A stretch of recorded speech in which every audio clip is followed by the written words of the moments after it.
خبردار، جو اب آپ نے اس لڑکی کو کچھ بھی کہا میں یہ برداشت نہیں کروں گا۔ سکندر قابو سے باہر ہو گیا تھا۔ وہ مجھ سے بدتمیزی پر اتر آیا تھا۔ میں جو اسے ہمیشہ کی طرح بیلٹ سے پیٹ رہی تھی ایک دم ہی رک گئی اور حیرانگی سے اپنے بیٹے کی طرف دیکھنے لگی جو ہر معاملے میں میرا ساتھ دیتا تھا۔ زندگی میں پہلی بار اس نے اس لڑکی کے خلاف آواز اٹھائی تھی۔ میں نے بے یقینی سے اس کے چہرے کی طرف دیکھا اور اس سے پوچھا کہ تم نے کب سے اس کی ہمدردی شروع کر دی؟ تم جانتے نہیں ہو کہ اس نے تمہاری ماں کے ساتھ… اس سے پہلے کہ میں اپنی بات مکمل کرتی وہ میری بات کاٹتے ہوئے سختی سے کہنے لگا، اس نے آپ کے ساتھ کچھ بھی نہیں کیا۔ ماضی میں جو کچھ بھی ہوا ہے وہ صرف اور صرف آپ کے اور اس کی ماں کے ساتھ تعلقات خراب ہونے کی وجہ سے ہوا۔ آپ اس کی سزا اس چھوٹی سی معصوم لڑکی کو نہیں دے سکتی۔ میں نے ایک سانس لی اور خود کو پرسکون کرنے کی کوشش کی، کیونکہ میں نے بھی کبھی بھی نہیں سوچا تھا کہ اس طرح سے میرا بیٹا میرے اپنے خلاف کھڑا ہو جائے گا۔ میں نے اس کے کندھے پر ہاتھ رکھا۔ اس سے پہلے کہ میں اس سے کچھ سمجھاتی وہ جلدی سے پیچھے کی طرف ہٹا اور میرے سامنے ہاتھ جوڑتے ہوئے کہنے لگا کہ بس امی، مزید نہیں، مزید میں آپ کو باتوں میں نہیں آؤں گا۔ میں مزید اس لڑکی پر ظلم نہیں ہونے دوں گا۔ میں قسم اٹھا کر کہتا ہوں کہ اگر مجھے دوبارہ پتہ چلا کہ آپ اس لڑکی کو مار رہی ہیں تو میں یہ گھر چھوڑ کر چلا جاؤں گا۔ یہ بات کرنے سے کے بعد وہ تیزی سے کمرے سے باہر نکل گیا، جبکہ اس کے جانے کے بعد میں دوبارہ سے فاطمہ کی طرف متوجہ ہوئی۔ اس سے پہلے کہ میں اس کا منہ دبوچتی اپنے کے بیٹے کی بات یاد آ گئی۔ نہ چاہتے ہوئے بھی میں وہیں رک گئی۔ وہ اس وقت کچن کے کونے میں بیٹھی ہوئی تھی اور پھوٹ پھوٹ کر رو رہی تھی۔ میں باہر نکلتے ہی لگی تھی کہ اس نے مجھے پکارا، مما آپ مجھ سے نفرت کیوں کرتی ہیں؟ اپنی امی کے حصے کی معافی تو میں آپ سے مانگ چکی ہوں اور میں آپ کے لیے کچھ بھی کر گزرنے کے لیے تیار ہوں۔ اس کے باوجود آپ مجھے معاف کرنے کے لیے تیار کیوں نہیں ہیں؟ اپنی فضول بکواس بند کرو۔ تمہیں میں نے کتنی بار سمجھایا ہے کہ میں تمہاری ماما نہیں ہوں؟ مجھے یہ کہہ کر مخاطب نہ کیا کرو۔ مجھے تمہارے منہ سے یہ لفظ سننا پسند نہیں ہے۔ میں صرف اور صرف سکندر کی ماں ہوں، اس کے علاوہ میرا کسی اور سے کوئی تعلق نہیں ہے۔ یہ بات کرنے کے بعد میں تیزی سے کمرے سے باہر نکل گئی تھی۔ میرے سر میں شدید درد ہو رہا تھا۔ ماضی کے لمحات دوبارہ سے میری آنکھوں کے سامنے گھومنے لگے۔ آنکھوں میں آنسو آ گئے۔ سمجھ نہیں آ رہی تھی کہ کیا کروں، کیسے اس تکلیف سے نکلوں جس نے مجھے پچھلے 20 سالوں سے بے چین کر رکھا ہے۔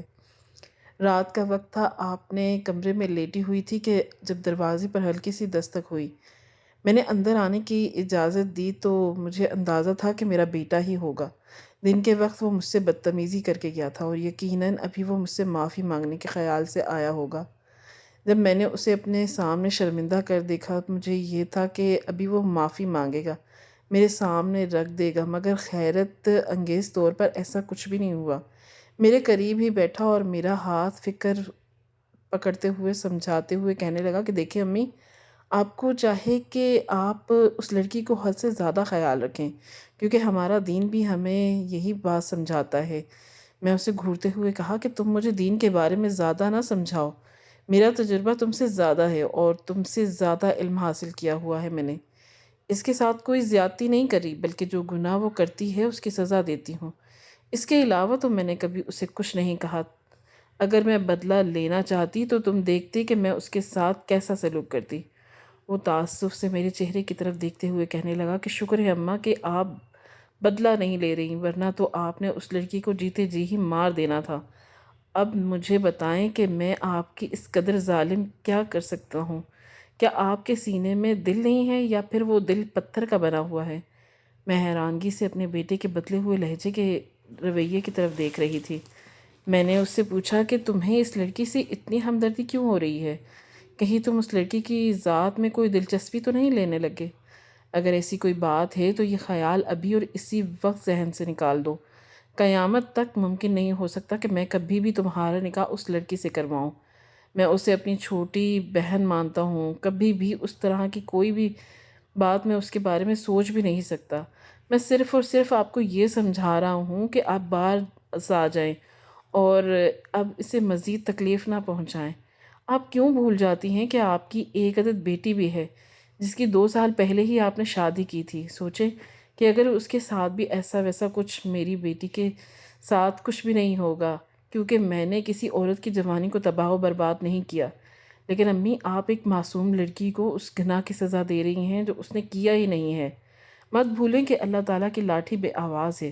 اگر اللہ تعالیٰ حساب لینے پر اتر آیا تو میں کوئی حساب نہیں دے سکتی۔ اب آپ سے واقعی ڈر لگ رہا ہے، کہیں ایسا نہ ہو کہ آپ کے گناہ کی سزا ہم لوگوں کو بھگتنی پڑے۔ اس کے بعد وہ دوبارہ سے کمرے سے باہر نکل گیا۔ اس نے میری سوچوں کو ایک نیا رخ دے دیا تھا۔ اب میں اپنی بیٹی کے بارے میں فکر کرنے لگی تھی۔ اس کو کال کیے ہوئے مجھے تقریباً 1 ہفتہ گزر گیا تھا۔ میں نے اس سے رابطہ کیا تھا اور نہ ہی اس کی طرف سے فون آیا تھا۔ میں ویسے تو اس کی طرف سے مطمئن ہی رہتی تھی، کیونکہ وہ ایک بہت ہی اچھے خاندان میں شادی کر کے گئی تھی۔ اس کے سسرال والے بہت اچھے تھے۔ اس کا شوہر اس سے بہت محبت کرتا تھا۔ اس کی تمام ضروریات، اس کی خواہشات، ہر چھوٹی بڑی چیز پوری کرتا تھا۔ وہ مجھے ویڈیو کال کرتی تھی۔ اس کا مسکراتا ہوا چہرہ میری روح کو تسکین پہنچاتا تھا۔ میں نے کبھی بھی اس حوالے سے اس کے بارے میں پوچھا ہی نہیں، مگر اب میرے بیٹے کی باتوں نے مجھے اندر تک ہلا کر رکھ دیا تھا۔ ایک لمحے کے لیے میرے ذہن میں بھی یہ خیال آیا کہ کہیں ایسا نہ ہو کہ اس سب کا حساب میری بیٹی دے دے۔ فکر مندی سے میں نے کال ملائی اور دوسری طرف سے اس کا مسکراتا ہوا جگمگاتا ہوا چہرہ مجھے نظر آیا۔ میں نے اس سے خوشی کی وجہ پوچھی تو وہ کھل کر مسکراتے ہوئے کہنے لگی کہ ابھی تھوڑی دیر پہلے ہی کامران مجھے ایک سرپرائز دے کر گئے ہیں۔ میں بہت زیادہ خوش ہوں۔ مجھے سمجھ نہیں آ رہی تھی کہ کیسے اپنی خوشی کا اظہار کروں۔ امی، اگر آپ یہاں ہوتی تو آپ کو بھی یہ سب دیکھ کر بہت خوشی محسوس ہوتی۔ آپ نہیں جانتی کہ کامران کے ساتھ آپ نے میری شادی کر کے مجھے پر کتنا بڑا احسان کیا ہے۔ میں دوبارہ سے مطمئن ہو گئی تھی۔ میں نے اس سے اس کے بارے میں پوچھا اور باقی لوگوں کا پوچھا تو وہ مجھے تسلی دیتے ہوئے کہنے لگی کہ سب بالکل ٹھیک ہے، آپ کو کسی بھی ٹینشن لینے کی ضرورت نہیں ہے۔ آپ کو تو پتہ ہے کہ یہاں امریکہ میں زندگی کتنی مصروف ہے، چھوٹے سے لے کر گھر کے بڑے تک سبھی کام پر نکل جاتے ہیں۔ صرف میں ہی ہوں جسے کامران کو ایک کام نہیں کرنے دیتے۔ اگر کام کرنے کی کوشش بھی کروں تو وہ فوراً ہی مجھے بٹھا دیتے ہیں، کہتے ہیں کہ تم ریسٹ کرو۔ سمجھ نہیں آتی کہ اپنے رب کا کیسے شکر ادا کروں، جس نے مجھے اتنی محبت کرنے اور اتنا خیال رکھنے والے شوہر نوازا ہے۔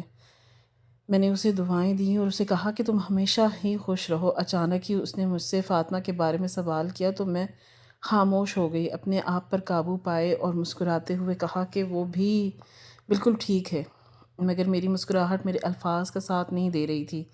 نہ چاہتے ہوئے بھی میرے لہجے میں کڑواہٹ آ گئی تھی۔ وہ چند لمحے غور سے میرے چہرے کی طرف دیکھتی رہی، پھر کہنے لگی کہ امی، مجھے کیوں لگ رہا ہے کہ آپ ابھی بھی اس پر ظلم و ستم کرتی ہیں۔ امی، میں آپ کے سامنے ہاتھ جوڑتی ہوں، بس کر جائیں۔ کیوں آپ سے تکلیف پہنچا رہی ہیں؟ آپ نہیں جانتی کہ اللہ تعالیٰ کس طرح سے آپ سے حساب لے گا؟ آپ یہ بات کیسے بھول جاتی ہیں کہ آپ کے 2 بچے بھی ہیں؟ ابھی تو سکندر کی بھی شادی ہونی ہے۔ سوچیں کہ اگر کوئی ظالم لڑکی اس گھر میں آ جاتی ہے اور آپ کے ساتھ ایسا ہی سلوک کرے تو وہاں پر کیا گزرے گی؟ وہ دوبارہ سے خاموش ہوئی اور پھر پرجوش انداز میں کہنے لگی، اگر آپ میری بات مانیں تو اس لڑکی کو ہی گھر کی بہو بنا لیں۔ یقین سے کہہ سکتی ہوں کہ آپ کی ساری زندگی بہت اچھے گزرے گی۔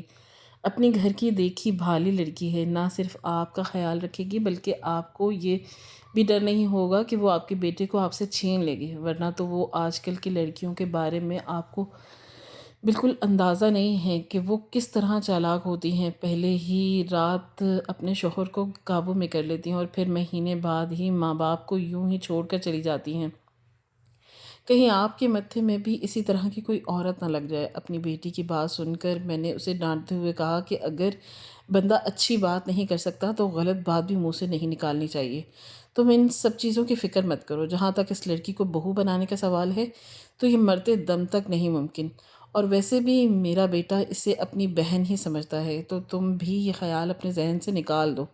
بیٹے نے تھوڑی دیر پہلے جو بات مجھ سے کہی تھی اس سے مجھے ذرا تسلی سی ہو گئی تھی، لیکن شک ابھی بھی دل میں بیٹھا ہوا تھا۔ میری بات سن کر وہ چیخ پڑی اور کہنے لگی کہ یہ مرتے دم تک نہیں مان سکتی کہ وہ اسے بہن سمجھتا ہے۔ جب وہ چھوٹا سا تھا تب سے میں دیکھ رہی ہوں کہ وہ کیسے اس کی سائیڈ لیتا تھا، چھوٹی چھوٹی باتوں پر اس کے لیے لڑنے مرنے پر اتر آتا تھا۔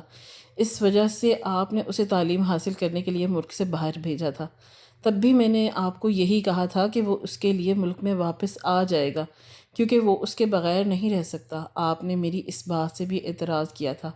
آپ نے مجھ سے کہا تھا کہ وہ وہاں پر کسی گوری میم کو پسند کر کے اس سے شادی کر لے گا۔ دیکھیں اس بار بھی یہاں پر غلط نکلی۔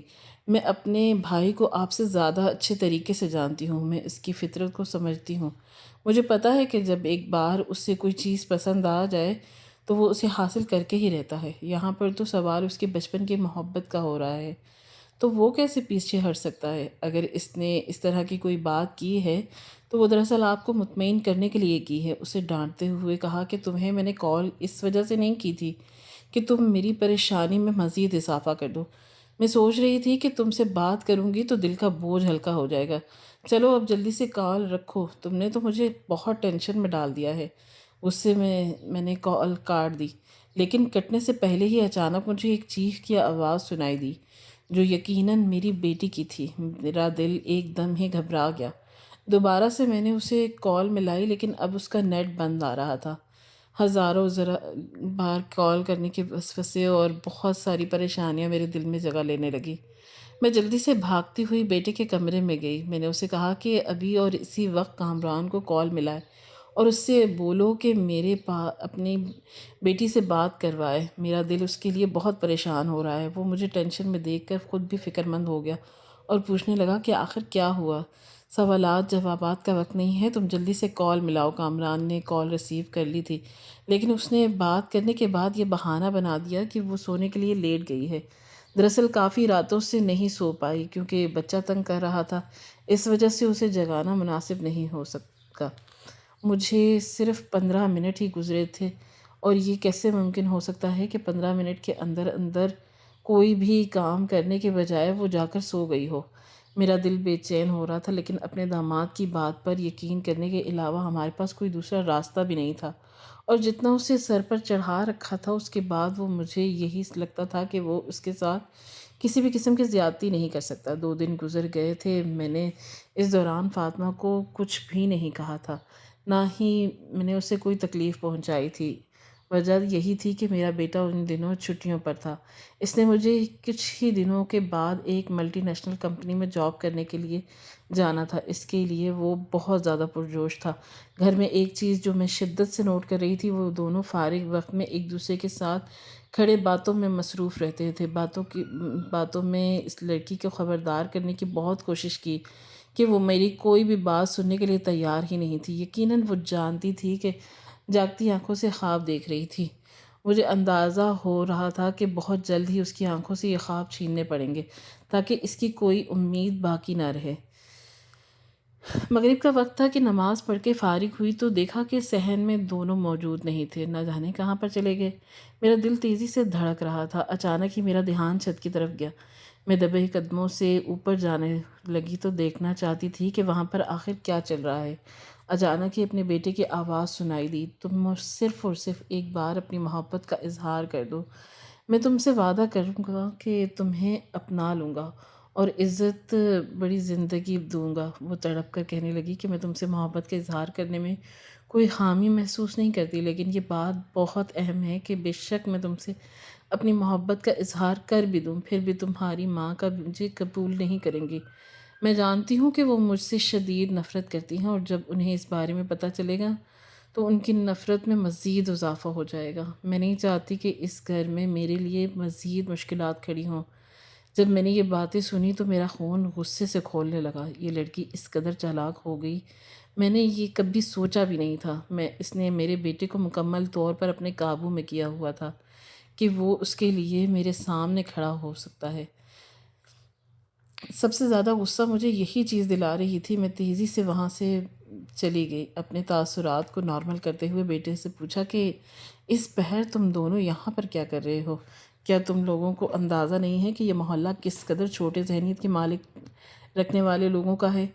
لوگ کچھ بھی کہانی بنا سکتے ہیں۔ ارے امی، آپ ٹینشن لینے کی ضرورت نہیں ہے، ہمارے محلے والے بہت اچھے ہیں، میرے بیٹے نے لاپرواہی سے جواب دیا، لیکن فاطمہ کے چہرے کے تاثرات سے اندازہ ہو رہا تھا کہ وہ بہت زیادہ ڈری ہوئی ہے۔ شاید اسے شک ہو گیا تھا کہ میں نے ان کی باتیں سن لی ہیں، مگر میں نے اس پر یقین کی مہر نہیں لگائی، بلکہ نارمل انداز میں انہیں کہا کہ چلو اب جلدی سے نیچے آ جاؤ۔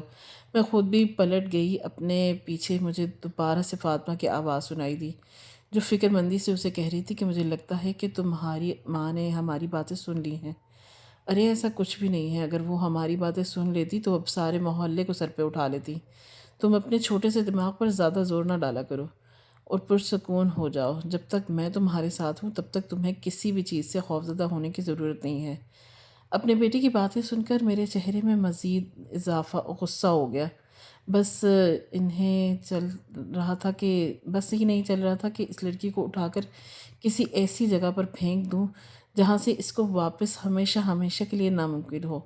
پہلے مجھے جس چیز پر شک تھا اب مجھے یقین ہو گیا تھا، اب اس لڑکی کو بھی یہاں سے نکال جانا ضروری تھا۔ رات کا وقت تھا کہ میں اپنے کمرے میں لیٹی سونے کی کوشش کر رہی تھی، لیکن نیند میری آنکھوں سے کوسوں دور تھی۔ مستقبل کی فکر مجھے پریشان کیے جا رہی تھی۔ اچانک ہی مجھے یوں محسوس ہوا جیسے کوئی باہر سے گزر رہا ہو۔ ایک لمحے کے لیے تو میں خوف زدہ ہو گئی۔ مجھے یہی لگ رہا تھا کہ کہیں ایسا نہ ہو کہ گھر میں کوئی چور داخل ہو گیا ہو، کیونکہ آج کل اس آس پاس کے علاقوں میں چوریاں بھی بہت زیادہ ہو رہی تھی۔ جب میں نے باہر سے کسی لڑکی کے بولنے کی آواز سنی، میرے ذہن میں فاطمہ کا خیال آیا اور اس کے ساتھ ہی شدید نفرت ہو جاگی۔ ایک لمحے کی دیری کیے بغیر میں اپنے بستر سے اٹھی اور باہر چلی گئی، جو اس وقت کچن میں ہی موجود تھی۔ میں نے اس کا بازو سختی سے دبوچا اور اسے گھسیٹتے ہوئے دوبارہ سے اس کے کمرے میں لے کر چلی گئی۔ اس کے ساتھ ہی میں نے اسے دھمکی دی کہ اگر تم نے اپنے منہ سے ایک بھی آواز نکالی تو زندہ تمہیں زمین کے اندر دفن کر دوں گی۔ اور وہ مجھ سے بہت زیادہ ڈرتی تھی، کیونکہ بچپن سے لے کر اب تک میں نے کبھی بھی اسے کچھ بولنے کی اجازت نہیں دی تھی۔ میری ایک گھور ہی اس کو کپ کپانے پر مجبور کر دیتی تھی۔ وہ سب میرے بیٹے کی موجودگی پر ہی ملتی تھی، ورنہ جب وہ یہاں پر نہیں ہوتا تھا تب تو اس میں اتنا دم نہیں تھا کہ یہ میرے سامنے اپنی زبان چلا سکے۔ میں نے اسے بالوں سے پکڑ لیا اور اسے جھنجھوڑتے ہوئے کہا کہ تمہیں میں نے کتنی بار سمجھایا ہے کہ میرے بیٹے سے 100 فیٹ کی دوری پر رہنا، تمہیں میری ایک بار کہی ہوئی بات سمجھ نہیں آتی کیا؟ وہ تڑپ اٹھی اور کہنے لگی کہ میں سکندر سے بہت محبت کرتی ہوں، وہ بھی مجھ سے بہت پیار کرتے ہیں، میں آپ کے پاؤں پر معافی مانگنے کے لیے تیار ہوں، لیکن خدا کے لیے مجھے کبھی بھی اس سے انسان سے جدا نہ کیجیے گا۔ زندگی میں پہلی بار میرا دل کسی کی طرف مائل ہوا ہے، اس سے دور کر کے میرے لیے دل کو تکلیف نہ پہنچائیے گا۔ میری روح جو پہلے ہی گھائل تھی، اگر مجھے اس سے جدا کر دیا تو میں جیتے جی مر جاؤں گی۔ یہ ساری باتیں مجھے کتابی لگ رہی تھی۔ میں نے ایک زوردار تھپڑ اس کے چہرے پر مارا۔ تمہیں اپنے آپ کو ذہنی طور پر تیار کر لینا تھا کہ وہ کسی بھی طور پر تمہیں حاصل نہیں ہو سکتا، کیونکہ جو لوگ تمہاری ماں نے میرے ساتھ کیا تھا اس کی باتوں میں کبھی بھی اس کی بیٹی کو اپنے گھر کی بہو نہیں بناؤں گی۔ تم صرف اور صرف اس گھر میں ایک نوکرانی کی حیثیت رکھو، اپنی زندگی گزارو گی۔ اگر دوبارہ تم نے میرے بیٹے کو اپنی طرف مائل کرنے کی کوشش کی تو میں تمہیں کسی ایسی جگہ پر بھیج دوں گی جہاں سے کبھی بھی لوٹ کر واپس نہیں آ پاؤ گی، اور جہاں پر کوئی بھی تمہاری مدد کے لیے نہیں پہنچ سکے گا، یہاں تک کہ تم میرے بیٹے کو چہرہ دیکھنے کے لیے ترس جاؤ گی۔ اگر تم اسے واقعی محبت کرتی ہو اور یہ چاہتی ہو کہ تم اس سے جدا نہ ہو تو اپنی محبت سے پیچھے ہٹ جاؤ۔ میں تم سے وعدہ کروں گی کہ تم اس گھر سے باہر نہیں نکالوں گی۔ اس کے لیے تمہیں اس سے نفرت کا اظہار کرنا ہوگا، تمہیں اپنی محبت میرے بیٹے کے دل سے نکالنی ہوگی، تمہیں اس سے یہ احساس دلانا ہوگا کہ تمہارے دل میں اس کے لیے احساسات جذبات ختم ہو گئے ہیں۔ اگر تم اس سب میں کامیاب ہو گئی تو تمہیں اس گھر سے دور نہیں کیا جائے گا۔ میں اسے چاشنی دے رہی تھی، مجھے لگتا تھا کہ وہ میری باتیں مان جائے گی، لیکن وہ تیزی سے نفی میں سر ہلانے لگی۔ میں مرتے دم تک اس سے دور نہیں ہوں گی، چاہے مجھے اس کی کوئی بھی سزا کیوں نہ مل جائے۔ میں نے اسے سچی محبت کی ہے، اگر میں اسے حاصل کرنے میں کامیاب نہیں ہو پائی تو میں خالی ہاتھ رہ جاؤں گی، اور مجھے خالی ہاتھ رہنے سے ہمیشہ سے ہی خوف محسوس ہوتا ہے۔ پہلے مجھ سے میرے باپ جدا ہو گئے، اب میں اس ایک مسیحا کو خود سے جدا نہیں کر سکتی۔ مجھے آپ سے بغاوت کرنی پڑی تو میں یہ بھی کر گزروں گی۔ وہ اس وقت بغیر کچھ سوچے سمجھے بول رہی تھی، میری آنکھوں میں آنکھیں ڈال کر باتیں کر رہی تھی۔ میں نے جوتا اتار لیا اور اسے مارنا شروع کر دیا، کیونکہ ایک بات کا تو مجھے اندازہ تھا کہ وہ کبھی بھی پلٹ کر مجھے مارے گی نہیں اور نہ ہی کسی قسم کا رد عمل دکھائے گی۔ تقریباً 3 گھنٹے تک میں اسے مسلسل مارتی رہی، اس کی آنکھوں سے تیزی سے آنسو بہہ رہے تھے۔ اور اپنے رب سے فریاد کرتے ہوئے کہہ رہی تھی کہ یا اللہ، کیا میں اتنی بے مول ہوں کہ آپ کے نزدیک میری ذات کی کوئی بھی اہمیت نہیں؟ آپ مجھ سے ذرا بھی محبت نہیں کرتے جو آپ نے مجھے ایک ظالم عورت کے ہاتھ میں یوں بے یار و مددگار چھوڑ دیا؟ یا اللہ، مجھ سے اب یہ تکلیف مزید برداشت نہیں ہو رہی، اللہ کوئی معاوضہ کر دیں، یا میری مدد کے لیے فرشتوں کو بھیج دیں، ابابیل کو بھیج دیں۔ اس کی یہ بات سن کر ایک لمحے کے لیے میرا ہاتھ رک گیا تھا، کیونکہ میرا دل تیزی سے دھڑکا تھا۔ مجھے شدت سے کچھ غلط ہونے کا احساس ہوا تھا۔ واقعی اس وقت مجھے یہ لگ رہا تھا کہ اس لڑکی پر ناحق ظلم کر رہی ہوں، مجھے اس سے اس قدر مارنا نہیں چاہیے۔ میں رک گئی اور تیزی سے کمرے سے باہر نکل گئی۔ میری اپنی آنکھوں سے بھی آنسو بہہ رہے تھے، کیونکہ میں نے خود بھی ماضی تکلیف میں گزارا تھا۔ آخر کیسے میں اس سب کو بھول سکتی تھی؟ جنید کے ساتھ میں نے پسند کی شادی کی تھی اور ہم دونوں یونیورسٹی میں ایک دوسرے کے ساتھ پڑھتے تھے۔ میں نے اپنے گھر والوں سے اس کے بارے میں بات کی تو سب لوگوں نے ہی مخالفت کی اور صاف الفاظ میں منع کر دیا۔ ایسا کبھی ممکن نہیں ہو سکتا۔ سب سے پہلی وجہ تو یہ تھی کہ وہ دوسری قوم سے تعلق رکھتا تھا۔ دوسری بڑی وجہ یہ تھی کہ اس کے خاندان والے ظالم مشہور تھے۔ کسی نے میری ماں کو یہ بھی بتا رکھا تھا کہ جنید نے پہلے ہی اپنی کزن سے نکاح کیا تھا، لیکن چونکہ اس کی ماں حد سے زیادہ ظالم تھی، اسی وجہ سے یہ نکاح بھی ٹوٹ گیا تھا۔ سب لوگ ہی میرے گھر والوں کو منع کر رہے تھے، لیکن میری آنکھوں پر محبت کی پٹی بندھی ہوئی تھی۔ میں بس کسی طرح سے اس انسان کو حاصل کرنا چاہتی تھی جس سے میں نے بے پناہ محبت کی تھی، اور میری جوانی کا پہلا عشق تھا جسے میں کھونا نہیں چاہتی تھی۔ میں نے اپنے گھر والوں سے بغاوت کی تھی۔ میں اپنے باپ کے سامنے کھڑی ہو گئی، اس کی آنکھوں میں آنکھیں ڈال کر کہنے لگی کہ میں اس انسان کو خود سے جدا نہیں کر سکتی، وہ میری کل کائنات ہے۔ اس سے جدا ہونے کا مطلب یہ ہے کہ میں اپنی سانسوں سے جدا ہو جاؤں۔ اس طرح کی ڈائلاگ بولتے تھے۔ تب میرے باپ نے میرے سامنے حاضر جوڑے اور روتے ہوئے کہا کہ بیٹا، میرے بڑھاپے پر رحم کرو، مجھے اس قدر تکلیف میں مبتلا مت کرو جو میری برداشت سے باہر ہو جائے۔ پہلے ہی میں بیمار ہوں، میرا کوئی پتہ نہیں ہے کہ کب میں اس دنیا سے رخصت ہو جاؤں۔ خدا کے لیے جب تک میں زندہ ہوں تب تک مجھے اس ذلت سے نہ نوازو۔ میں نے ابا کو کہا تھا کہ ان میں کچھ غلط نہیں کر رہی، صرف اور صرف محبت کی ہے اور اس محبت کو حاصل کرنے کی جا رہی ہوں۔ اس میں کسی کے ساتھ کوئی زیادتی نہیں ہو رہی۔ اگر آپ مجھے اس سب سے روکیں گے تو آپ میرے ساتھ ظلم کریں گے۔ اپنی پسند کا انسان میرا حق ہے اور اس کو حاصل کرنے کے لیے مجھے جس حد سے بھی گزرنا پڑا ہم گزریں گے۔ جنید کی محبت نے واقعی ہی مجھے پاگل کر دیا۔ اس رات ہی میرے ابا ہارٹ اٹیک سے مر گئے تھے۔ اماں میرا چہرہ دیکھنے سے انکاری تھی۔ اس سب کے باوجود بھی میں اس انسان کے پاس چلی گئی جس نے مجھے قبول کیا تھا۔ اس نے مجھے عزت بھی دی تھی، سب میں کوئی شک نہیں تھا، لیکن اس کی ماں اور بہن بہت ظالم تھے۔ اس وقت میری نند کی شادی کو صرف 2 سال ہی گزرے تھے۔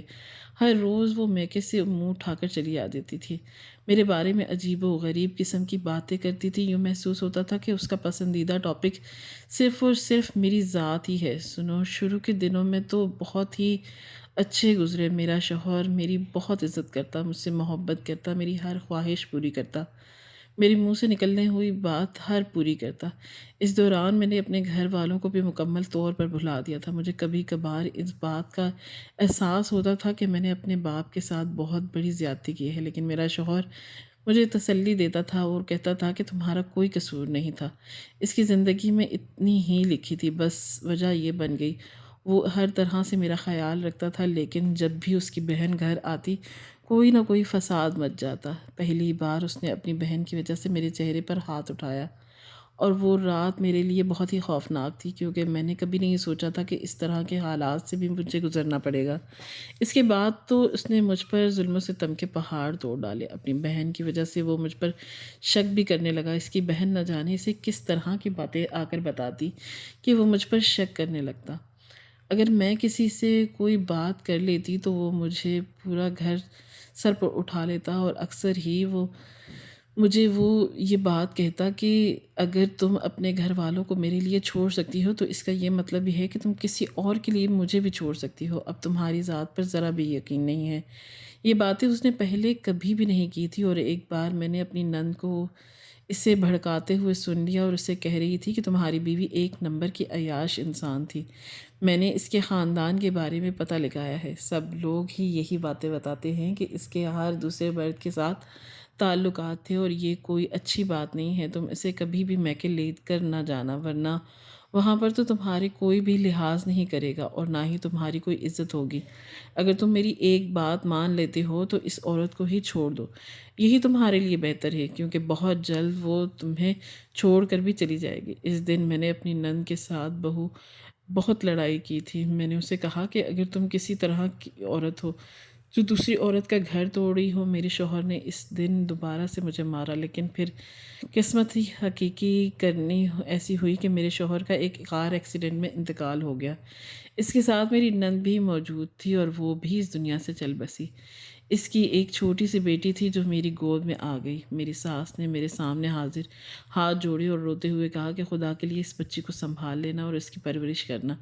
پھر چند سالوں کے بعد میری ساس بھی اس دنیا سے رخصت ہو گئی۔ میں اکیلی رہ گئی تھی۔ ساری جائیداد کی میں واحد ہی وارث تھی۔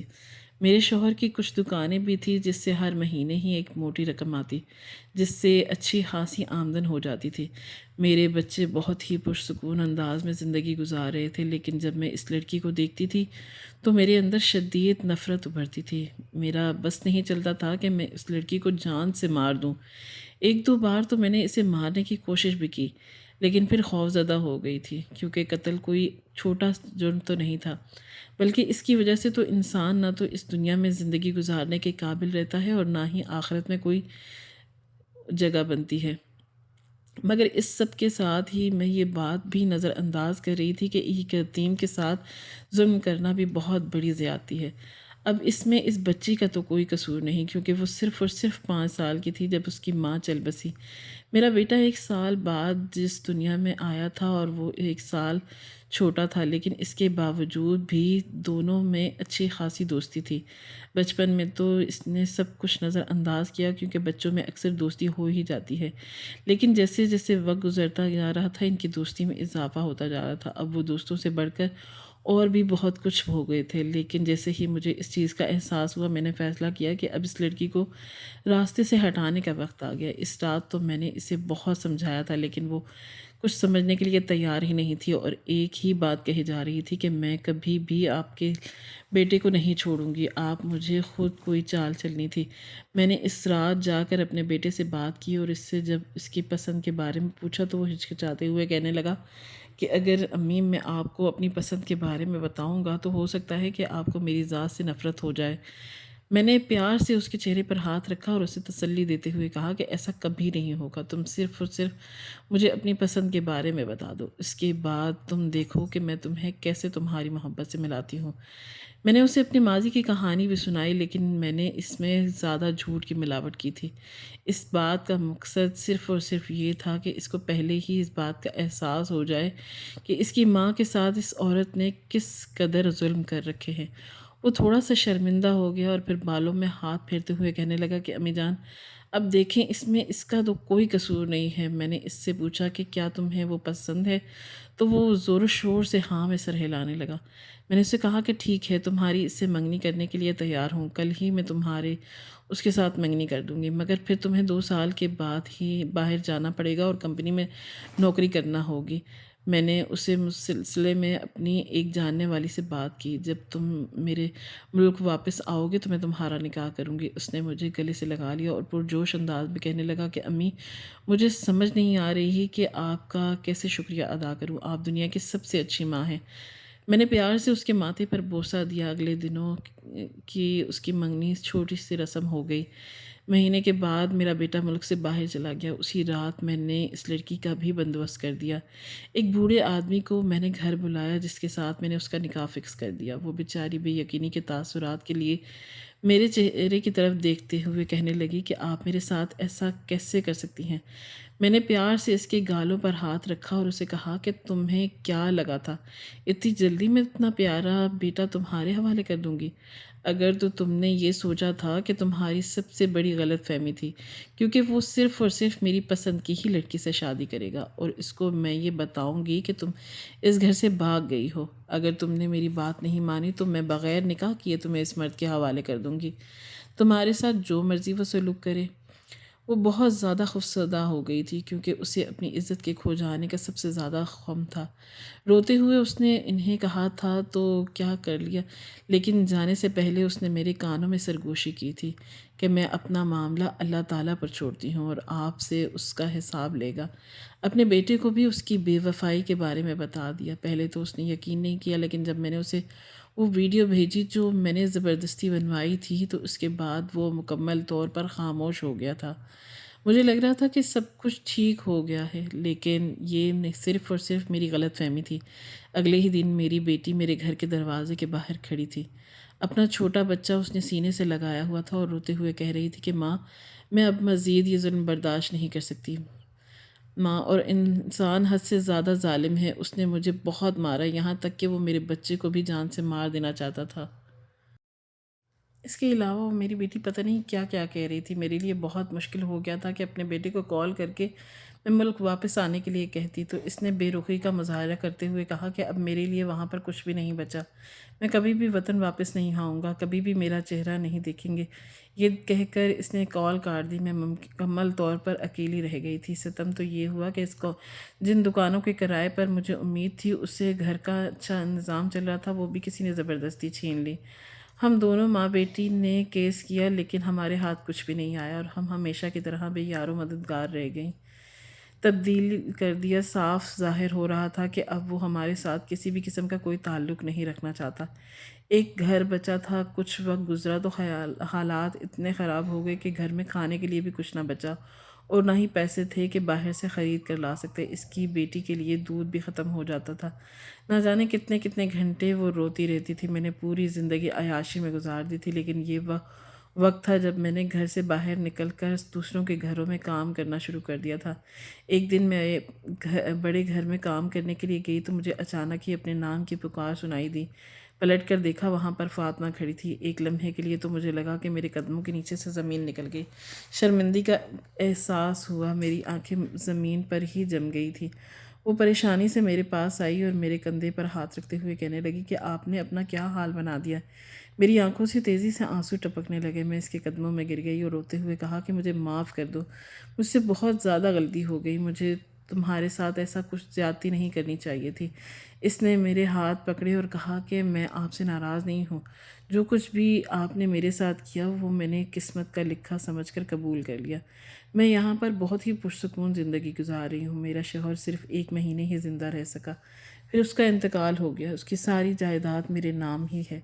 اس کے 3 چھوٹے چھوٹے بچے ہیں جنہیں میں اسے سنبھال رہی ہوں، اور اب میں نے انہیں اپنی اولاد مان لیا ہے۔ میں اپنی زندگی سے بہت مطمئن ہوں، مجھے کسی قسم کا کوئی شکوہ شکایت نہیں ہے۔ اس نے جب سکندر کے بارے میں پوچھا تو میں نے روتے ہوئے کہا کہ خدا کے لیے مجھے اس کے بارے میں پتہ لگوا کر تقریباً 2 دن کے بعد مجھے خبر ملی تھی کہ وہ وہاں پر شادی کر کے ایک پرسکون زندگی گزار رہا ہے۔ جو ظلم اس نے اس بچی کے ساتھ کیا تھا اس کی سزا تو مجھے مل ہی گئی تھی۔ میری اپنی بچی کے ساتھ زیادتی ہو گئی تھی اور میرا بیٹا مجھ سے جدا ہو گیا تھا، مگر فاطمہ نے کھلے دل کا مظاہرہ کیا۔ ہر مہینے ہی وہ ایک رقم بھیجتی جس سے میں اور میری بیٹی گزارا کرتے۔ مجھے شرمندگی کا شدید احساس ہوتا تھا، میرا ضمیر مجھے ملامت کرتا رہتا تھا